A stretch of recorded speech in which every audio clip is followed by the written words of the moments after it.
If you're getting bored of your same boring ass breakfast, do this one pan breakfast skillet instead. It's super easy, it tastes amazing, and honestly, with holidays coming up, it's a really good dish to impress your guests.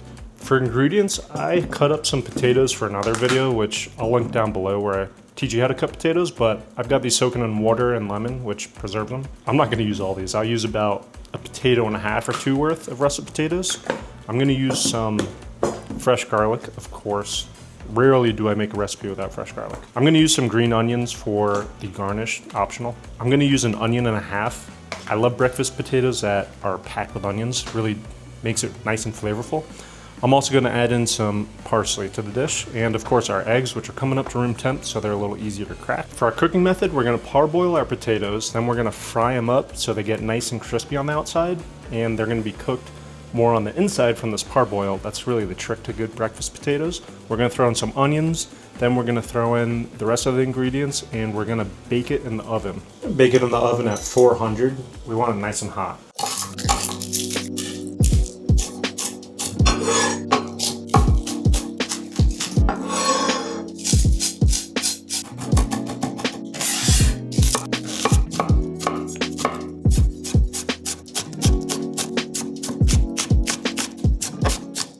Separated out about a potato and a half, maybe 2 potatoes.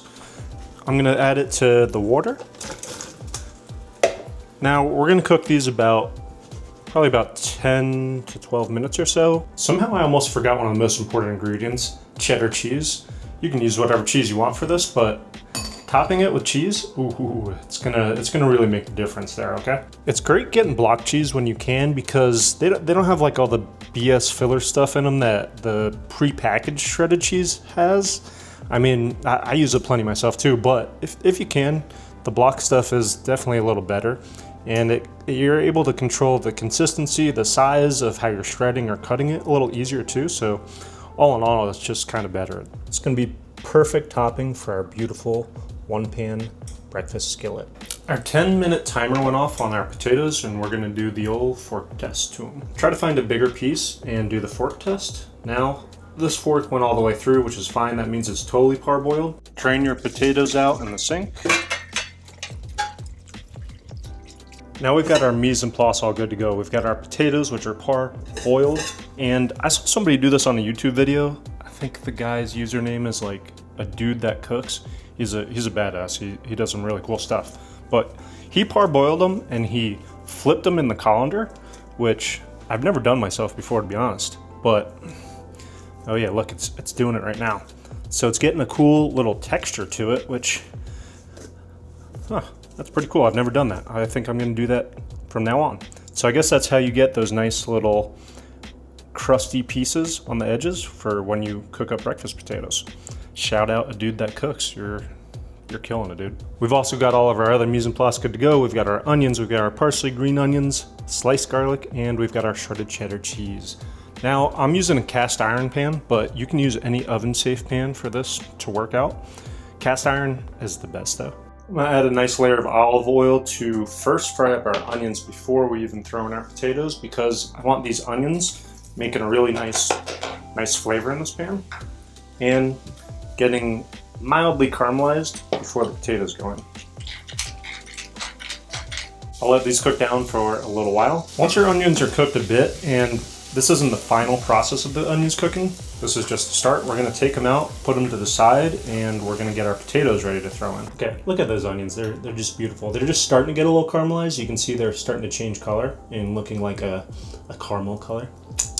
I don't know if caramel's color, but you know what I mean. We're gonna let the pan sit for 20-30 seconds or so, heat back up, and with all that nice onion juice and the residual oil that's left over, we're gonna throw our potatoes in. We're gonna add a little more oil though, because we really want them to get nice crispy to them. This isn't a health dish, okay? This is a Sunday winter dish that's gonna warm the soul and fuel your gut.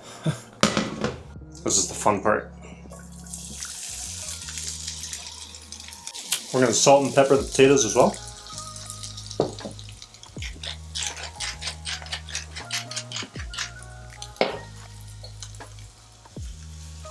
Spread them out nice and evenly and let the pan do its job for a while. Check back in a few minutes. Now they're starting to get a little brown on them, as you can see. I'll pull one up for you. You can see it's starting to get a little crust on it.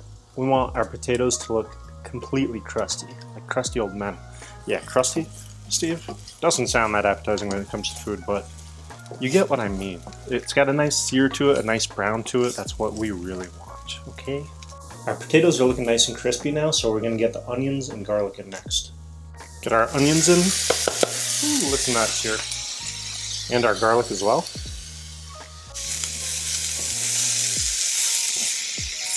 Now this is the onion ratio that I like. If you don't like onions as much as me, then don't use as many onions, obviously. Now I'm gonna throw in the parsley next. Stir it all up. And then we're gonna prep the pan to add the eggs. Now I'm gonna turn off the heat on the stovetop because I don't want the eggs to overcook. I'm gonna crack them in kind of strategic placements, I guess you could call it. It looks a lot prettier when you crack the eggs into kind of strategic placements around the pan. Depending how many people you're serving, use however many eggs you need, obviously. I'm making this for my wife and myself, so I'm using 5 eggs because this is my lunch and I'm super hungry. I'll hit it with a little cracked black pepper on top too. Now I'm gonna cover this pan for just a couple minutes. And this helps steam the eggs a bit before we throw it in the oven.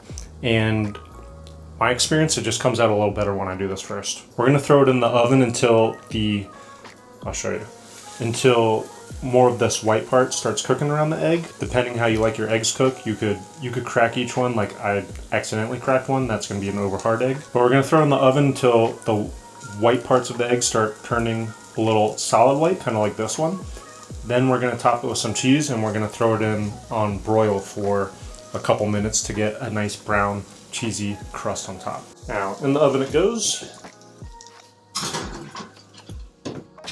So I'm checking it after 6 minutes, and as you can see, the whites are starting to get cooked a bit, but it's very runny still. So I'm going to set it for a little longer. So it's been probably 10, 11 minutes or so total, and we're looking pretty good. Now it's a tiny bit shaky, but that's perfect because remember, the next step in the process is the boil with some of our cheese on top.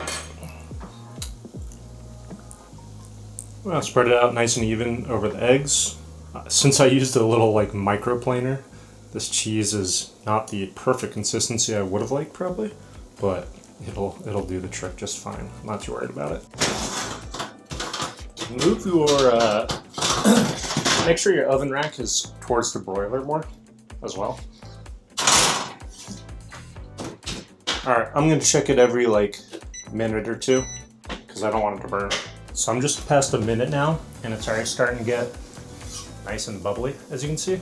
But I want it to be a little bit brown, so I'm gonna let it go another we'll see, maybe 20 seconds or so. This is the hard part here. You want to watch this like a hawk, because if you burn it, there's going to be hell to pay, and hell has no fury, especially for burnt cheese. Fuck you if you burn your cheese. I'm just kidding. No, I'm just kidding. Oh yeah, that's been really fucking good.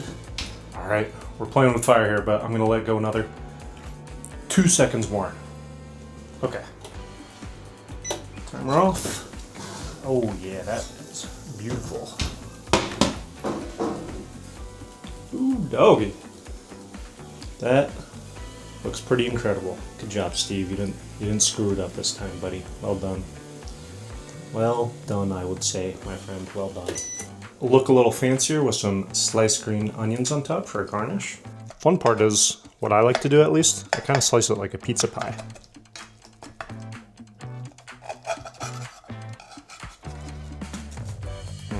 This is an egg skillet pizza right now.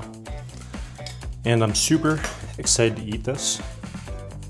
I mean, look at that thing. It's a thing of beauty. I'm gonna add a little hot sauce to it, and it's gonna be perfect. Cheers. And as always, if you enjoyed this video, give it a like. Subscribe to my YouTube channel. Helps me a ton. Ridiculously good. I hope you make this one.